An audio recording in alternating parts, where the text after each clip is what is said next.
we are live. So, yeah, it's come to that time of the month, but there's a few things going on.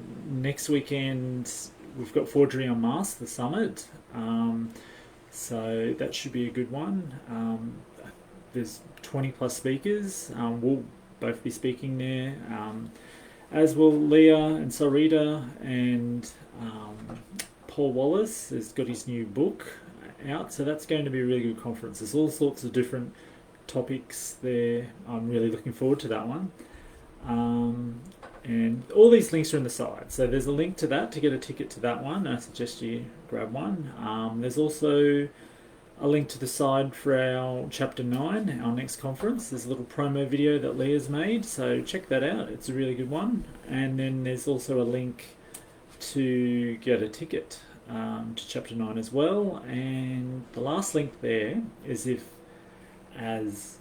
people want to subscribe each month. So it's a lot easier that way than having to pay each month. It's also a bit cheaper. So that's also an option as well. So I just thought I'd come in first and tell everyone about the links, and then I'll hand over to Steve. Right, well, I'd like to apologise. I've been forced into this shameless promotion. Normally I only do a talk when we've got a new article. But no, Evan's forced me to do this. He's done the links, and I'm going to talk about the conference and the article. I would have nearly finished, but no, I'm down here right now doing this instead and being forced into it. So I do apologise for that. But primarily, ladies and gentlemen, the conferences we're going to do and the article, which I think is quite important, I'll get to that in a second too, because that's the main thing I want to talk about. And that's what I normally do talk about. This is like a preemptive. I mean, when I got here, I've been told two things. He told me when I got back here to do this and to keep it short and not to ramble. I thought, my God, I'm in trouble now.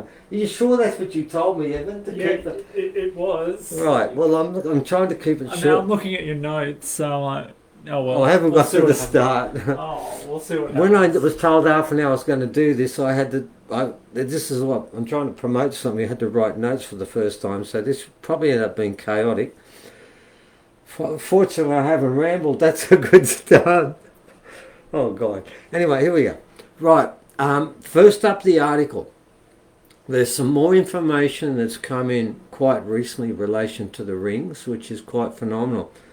And the same with the skulls. So in the next presentation, what we'll be doing is we're going to be addressing what's coming with those two things and also providing proof of that Uluru ceremony and things that have taken place since, photographs of things, and we're going to make that sort of every conference we do, we're going to cover that issue of what took place at Uluru again for those people who haven't come in, and the updates, and we've got a load of stuff we can share with you just to keep that present in every one of the ones we're doing.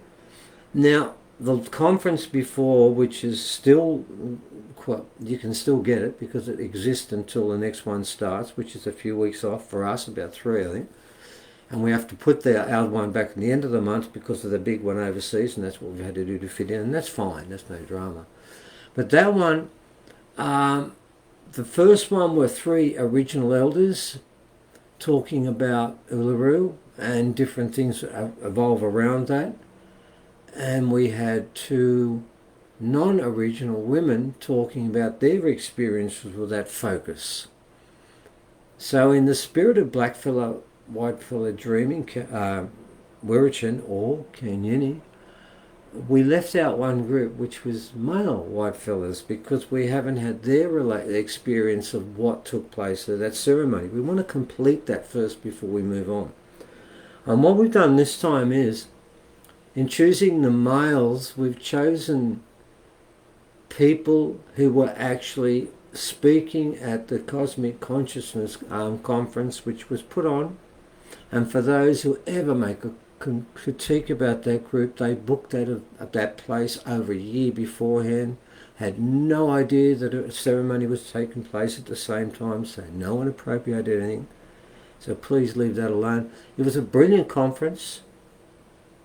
most interesting one in so many respects I've been to, and will never be forgotten by anyone that went there. That's undeniable.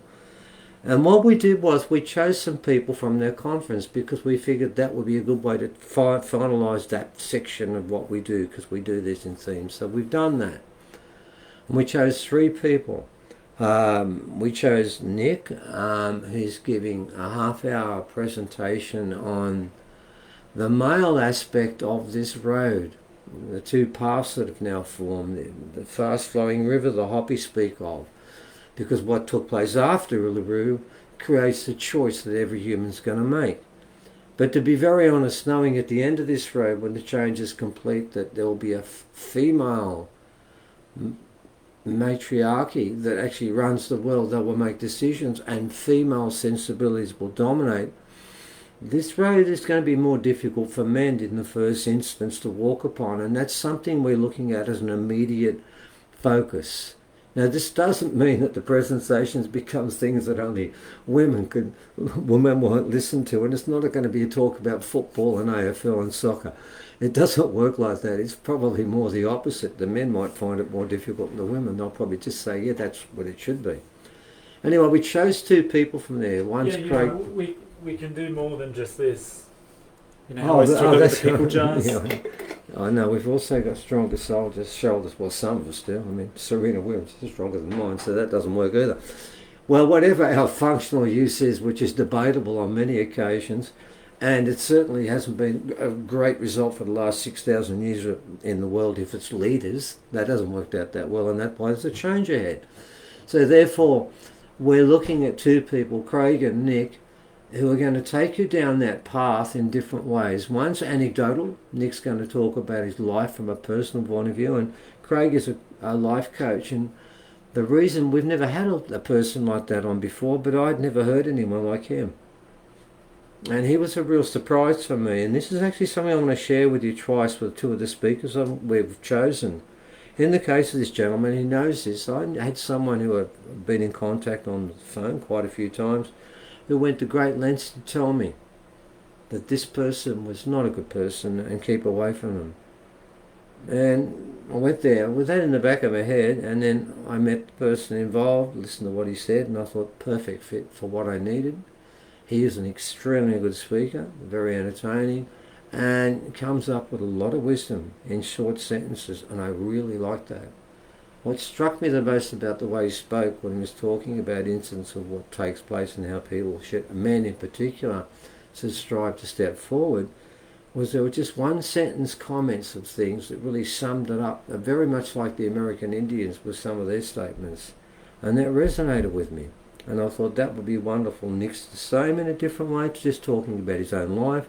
And it was in such an engaging delivery, and the way he's got to where he is now, which is the road that I'd like to be on, but I'm not sure I am then, yet is really worthwhile looking at. So we've done that.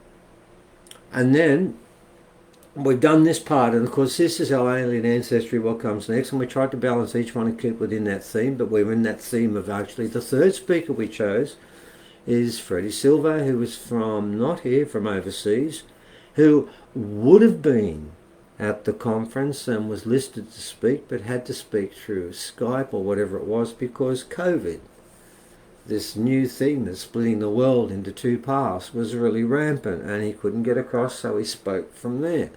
Now, the other 2 gentlemen were involved in the ceremony that we gave to the rocks at 7:32, over 300, sat around, and we gave a ceremony before and after towards the rocks, was engaged the whole thing. Of course, they'll be talking about that.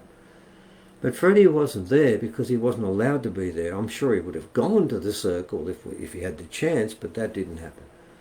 But we wanted to represent someone from overseas, and to be honest, this is a really interesting story with Freddie. There are people who have said the same things about Freddie that they've said about Craig and contacted us. And one person in particular we have the highest regard for, suggesting he's not the right person to have there. Now, I'm not going to go into details of that, and I really respect everything that person has said and done and helped us on many occasions. And the person who rang about the other person, Craig, is not a bad person either, but here's the point with this.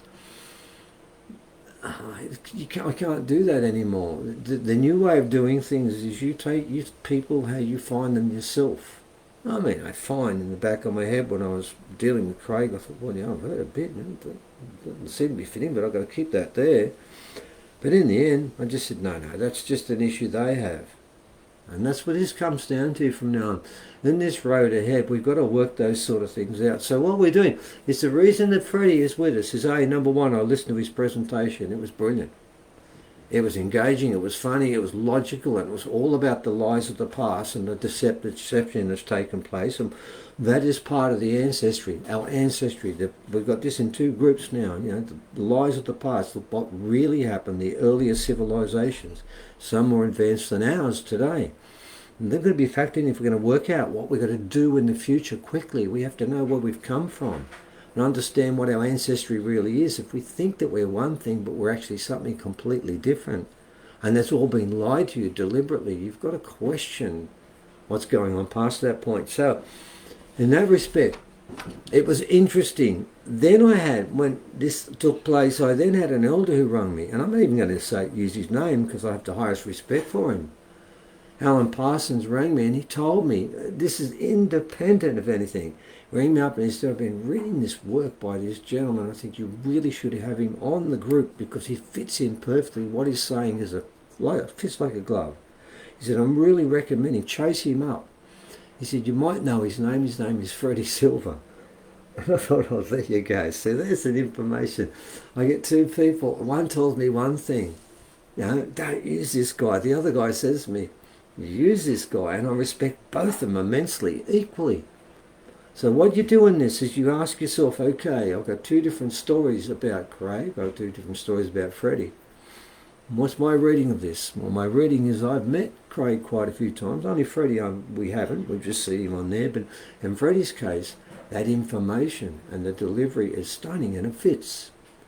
And after all, people can only be judged by how they are today, not how they are with other people yesterday.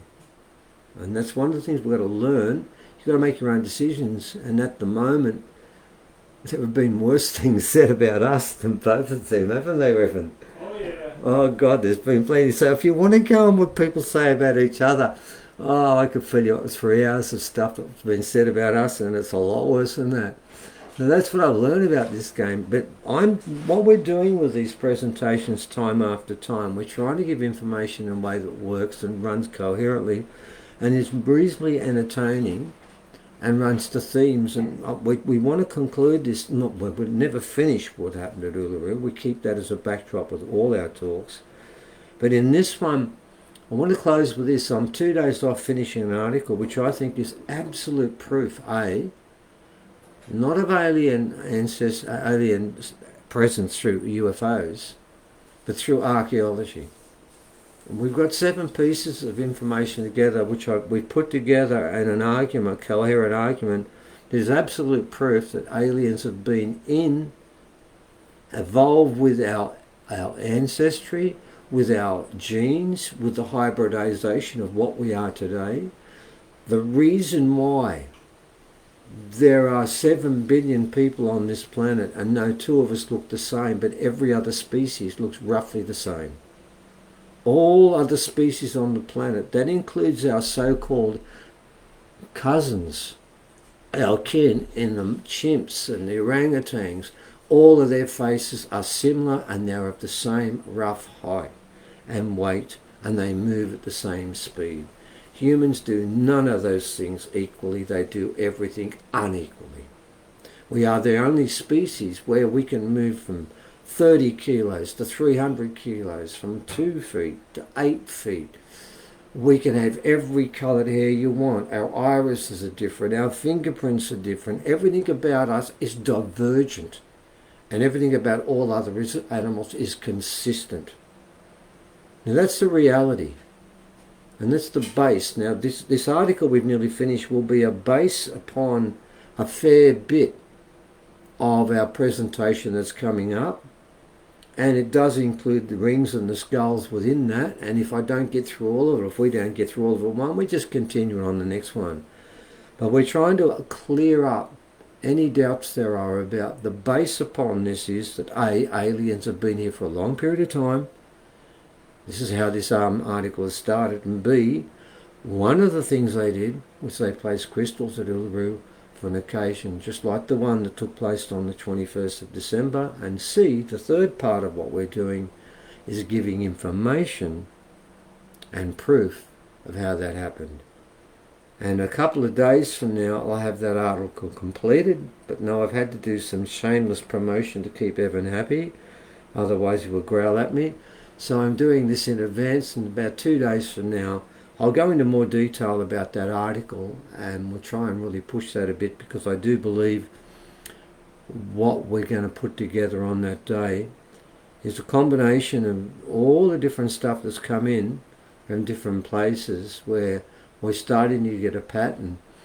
And for me, I want to close with this, that I think we've answered the question that's always been for me the biggest one about the first part of our the heading we've got, which is our alien ancestry, and that's always been why. And to be honest, if you look at the 6,000 years, I've said this many times, why would you bother even worrying about it? So I would actually put a detour sign up in space. They keep away. They're too busy fighting in the sandpit. Wait until they get over it one day. But no, they've stuck around here for a long time. And the two questions I've always wondered about is not if they're around, but number one, why they came to begin with. And that's what we found out what the answer is with some research Evan just did. It clarified that last sort of piece of the jigsaw. And I won't give that away today. Otherwise, if I give that away, there's no point coming to our conference. And then secondly, what kept them here once they came here. But there must have been something to begin with that drew people or beings from all over the cosmos to come here. And why? We don't behave in a way that deserves that interest. And I think that's what we've worked out and put together. And that's what we're going to start this conference with. And then Freddie will follow up with some more information about the past that indirectly and directly, and this is what Alan was telling me, validates what we're talking about. So that's why when we saw it, I just thought, God, that's a perfect fit for what we're talking about. How can we not have him on? And we do. And what we do is, on our group, we look for people that have a story that resonates within what we're trying to present, and that's what we've done there. So lo and behold, Evan, I probably kept that to about, it's just short and I didn't ramble. I don't know. All right, I'll stop now. I've done that shameless promotion. In a couple of days, I'll come into a proper presentation with an article instead of this gross promotion work. Don't like this. But anyway, thank you for tolerating that. And if you can come along to our conference, it'll keep Evan off my back. And I won't have to be able to sell my soul like this again under such oppressive conditions, I might put it. Okay, finish.